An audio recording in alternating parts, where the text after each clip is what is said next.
Bismillahirrahmanirrahim. Hər birinizi salamlayıram. Əziz, mömin, müsəlman bacı qardaşlarım. Artıq Ramazan ayının o bərəkətli günlərin yaşayırıq.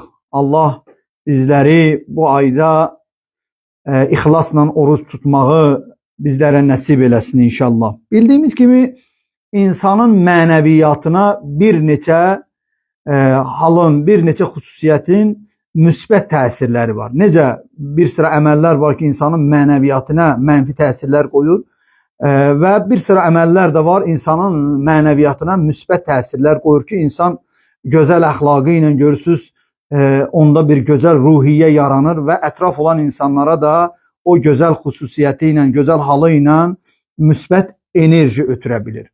O mənəviyyatı saflaşdıran, müalicə edən əməllərdən biri də, işlərdən biri də mübarək Ramazan ayının orucudur.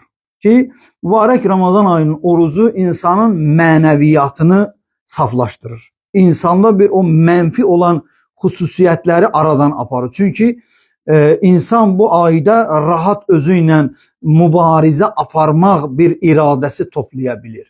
Hədislərə nəzər salır, Qur'an-ı Kərimə nəzər salır, Allahın vədələrinə, mübarək Ramazan ayı haqqında olan vədələrə nəzər salır, diqqət edir, daha doğrusu Peyğəmbərin və imamların kəlamlarına diqqət edir, görür ki, bəli, bu ayda insanın mənəviyyatı düzəlir və yaxşıya doğru gedir.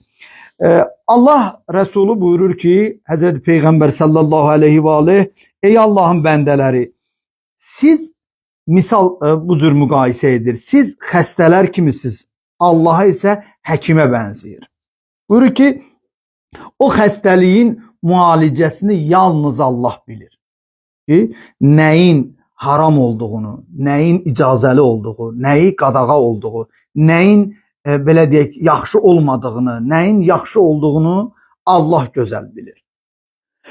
Xəstəlik dövründə meyl etdiyiniz şeylər sizin dərmanınız deyil. Baxın, görürsünüz, insan xəstə olanda həkim deyir, bu şeyləri yemək olmaz, bu şeylər qadağalardır, bu şeylərdən istifadə etmək olmaz.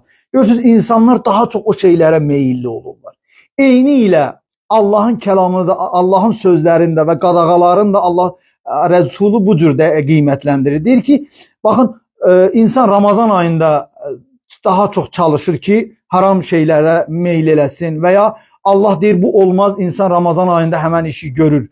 Odur, Allah Rəsulü buyurur ki, bu sizin üçün dərman ola bilməz. Yəni, sizin üçün xilas yolu bu deyil. Əksinə, sizin üçün bu Allahın qadağa etdiyi şeylər sizin xeyrinizədir və sizin üçün halal etdiyi şeylər də yenə də olduğu kimi də bu məlumdur, sizin xeyrinizə, sizin yaxşılığınız üçündür. Allah yan verə öz izzət-i cəlalına Allah Teala bizləri həqiqi mömin müsəlman bəndələrindən qərar versin.